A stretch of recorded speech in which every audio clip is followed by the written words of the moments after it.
today we're making homemade pecan turtle candy.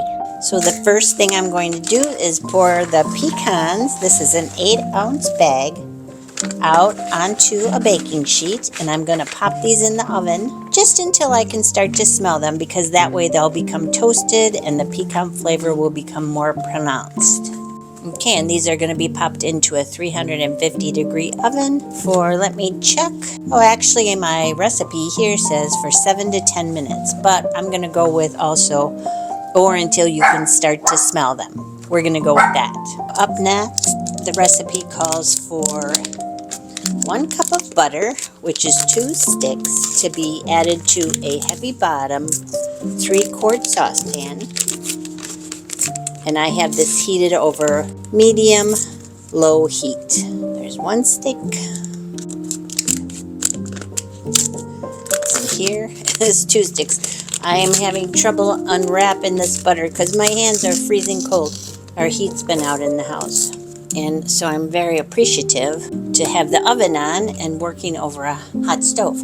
Anyways, there's 2 sticks of butter. And to the melted butter, you add 2 1/4 cups of packed brown sugar. Give this a good stir together. And then the recipe calls for adding 1 cup of light corn syrup.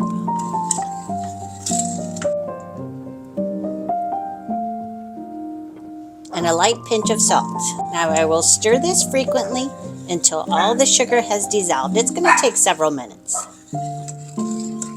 Okay, the mixture is slowly coming to a boil. You can see it around the edges of the pan.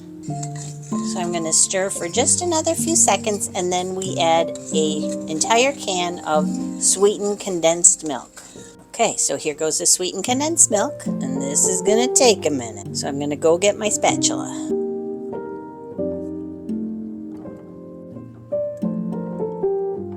That's been added, we stir it again, and the recipe says to bring this to a medium boil, and then we're going to boil for 15 to 18 minutes, which would be a hard crack stage on a candy thermometer, and the temperature for that would be 248 degrees. So I will allow it to come to a boil, and then I'm going to stir it very frequently, and we'll be doing this for a bit.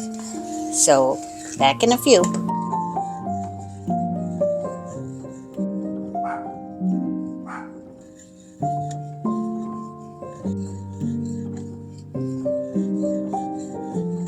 In between the stirring, I now lay out the pecans to form the little turtle feet. I like to use parchment paper or wax paper sheets for this. Okay, so hopefully you saw the thermometer reach 248 degrees. So now I turned off the heat, and now is the time to add a splash of vanilla extract, about a teaspoonful. Once it hits the bottom of the pan, it will bubble up, so be aware. Just stir it in well. There we go. Now I'm going to let this cool for just a minute or so, and then I'm going to drop it on the pecans that you saw me put in little shapes. Like 4 little turtle feet. I'm going to drop a nice dollop on top of each turtle.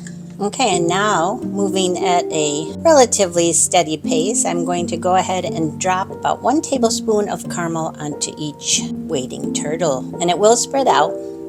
I'm hoping it doesn't spread too far, and if it does spread too far, then I'm going to wait a few minutes and let the caramel cool even a little bit more. But that looks pretty decent to me.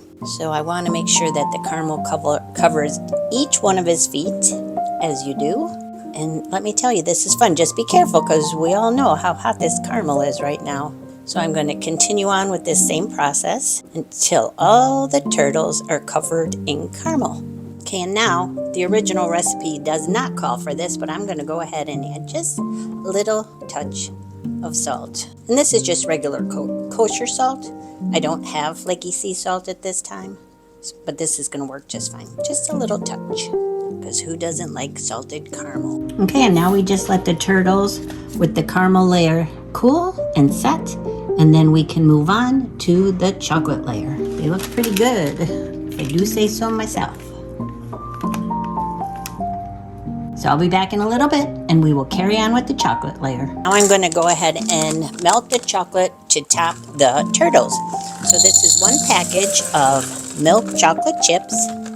And to that I'm going to add approximately 1 tablespoon of shortening. Now I'm going to pop this in the microwave on medium-low power for 30-second intervals.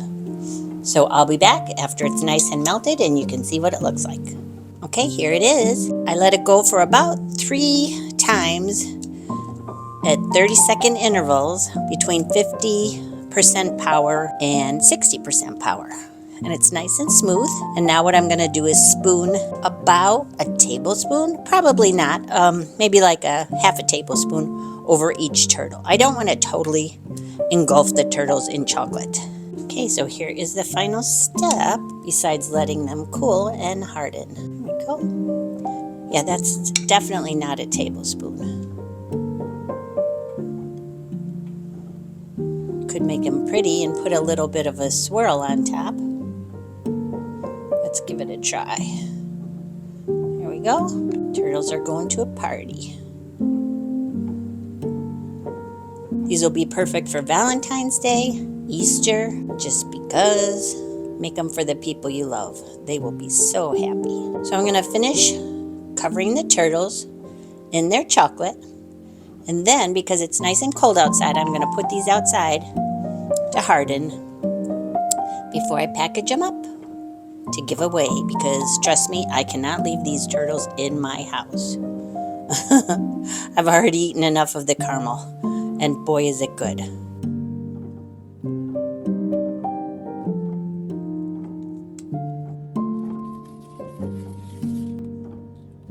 From my kitchen to yours with love. Enjoy the recipe. Thank you so much for watching. I hope you have a delicious day. See you on my next video. Bye.